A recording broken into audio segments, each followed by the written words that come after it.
والدین کے رویوں میں اولاد کے لیے جو نرمی ہوتی ہے، اس نرمی کی وجہ سے عمومی طور پہ جو لاڈ ہوتا ہے، پیار ہوتا ہے، وہ پھر انسان کی طبیعت کا حصہ بن جاتا ہے، اور اولاد جب بڑی بھی ہو جاتی ہے تو وہ والدین کو اسی طرح سے ٹریٹ کرتی ہے، جبکہ اس کو یہ سمجھنا چاہیے کہ اللہ رسول کے بعد اگر سب سے فائق حق کسی کے ہیں تو وہ والدین کے، اور ان کی ناراضگی اللہ کی ناراضگی ہے، اور ان کی رضا اللہ کی رضا ہے۔ ان کو خوش کر دینا اللہ کو راضی کر دینے کے مترادف ہے، اور ان کو ناراض کرنا اللہ کو ناراض کرنے کے مترادف ہے۔ اور یہ بات ذہن میں رکھیے گا کہ اگر والدین راضی نہیں ہیں تو رب بھی راضی نہیں ہے۔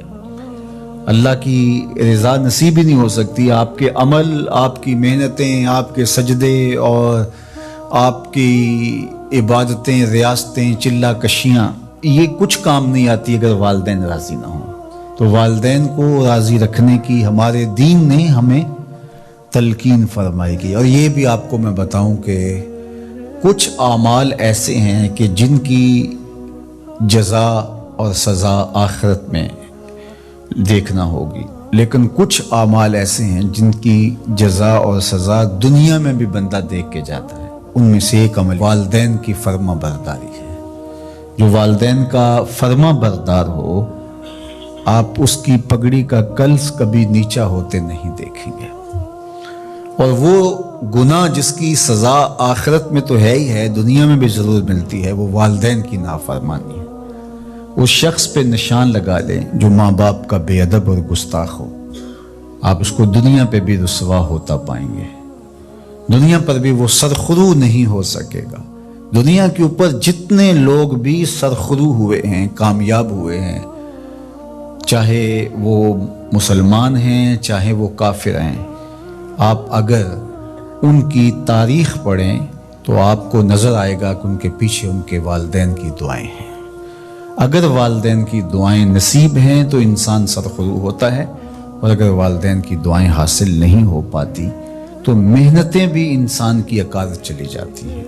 تو یہ وہ نیکی ہے، یہ وہ عمل ہے کہ جس کا صلہ دنیا میں بھی اور آخرت میں بھی ملتا ہے، اور یہ بدعملی والدین کی نافرمانی ایسا جرم ہے کہ جس کی سزا دنیا میں تو ہے ہی ہے، آخرت میں بھی اور دنیا میں دونوں میں اس کو جو ہے وہ حاصل کرنا پڑتی ہے۔ والدین نیکوکار ہوں، صالح ہوں، پاکیزہ عمل ہوں تو ان کی تو عزت اولاد کرے گی ہی کرے گی، والدین برے ہی کیوں نہ ہوں، یا والدین بہت گناہ گار ہیں، شرابی ہیں اور بدکار ہیں اور اعمال بد ہیں، تو ان کی توہین نہیں کی جائے گی، اور اس بد اعمالی کی وجہ سے ان کے لیے دعائے خیر کی جائے گی۔ حتیٰ کہ والدین کافر بھی ہوں تو ان کا کفر اپنی جگہ پہ، لیکن اولاد ان کافر والدین کی بھی توہین نہیں کرے گی، ان کے ساتھ وہ حسن سلوک کرے گی والدین ہونے کے ناطے سے، اور نیکوکار ہوں، صالح ہوں تو پھر ان کے تو حقوق اور زیادہ عائد ہو جاتے ہیں۔ تو ماں باپ کے ساتھ ہمیں حسن سلوک کرنے کی تلقین کی گئی ہے۔ اچھا، یہاں اولاد کے لیے کبھی مسئلہ بن جاتا ہے، ماں کچھ اور کہہ رہی ہوتی ہے اور باپ کچھ اور کہہ رہا ہوتا ہے، اب اولاد کس کی اطاعت کرے؟ ماں کا حکم الگ ہوتا ہے اور باپ کا حکم اس سے مختلف ہوتا ہے، دونوں کے حکموں کو ساتھ لے کر اولاد نہیں چل پاتی۔ اب کیا کرے؟ علماء نے لکھا کہ پہلے تو ماں باپ کو ہی چاہیے کہ اولاد کو مشقت میں نہ ڈالے، کہ ایسا حکم دے کہ اولاد پھنس جائے کہ ماں کی بات مانو یا باپ کی بات مانو، ایک کی اطاعت سے دوسرے کی نافرمانی لازم آتی ہو تو بڑا مشکل مرحلہ ہو جاتا ہے۔ تو والدین کو اتنا خیال اور اتنا لحاظ رکھنا چاہیے کہ ان کو مشقت میں نہ ڈالے، ایسا حکم نہ دیں جو وہ بجا نہ لا سکے، جو ان کے لیے پورا کرنا مشکل ہو۔ اور بالخصوص ماں باپ کی لڑائی کے اندر اولاد جو ہے وہ پس کے رہ جاتی ہے، ماں کی بات مانی تو باپ ناراض، باپ کی بات مانی تو ماں ناراض۔ تو اس میں ایک تو والدین کو ہی چاہیے، لیکن کبھی اولاد پھنس جائے تو مسئلہ شرعی سن لیجئے، وہ یہ ہے کہ گھر کا حاکم جو ہے وہ مرد ہے، تو اگر ماں اور باپ دونوں کے احکام آپس میں ٹکرا رہے ہوں تو حکم مقدم ہوگا باپ کا، تو اولاد کے ذمے باپ کے حکم کو ماننا ضروری ہے، لیکن خدمت میں مقدم ہوگی ماں۔ جب باہر سے بچہ آتا ہے تو کھانے کے لیے یا کوئی چیز، یا رات کو ٹانگیں دبانے بیٹھتا ہے تو خدمت میں مقدم ماں ہوگی لیکن حکم کی تعمیل میں مقدم باپ ہوگا.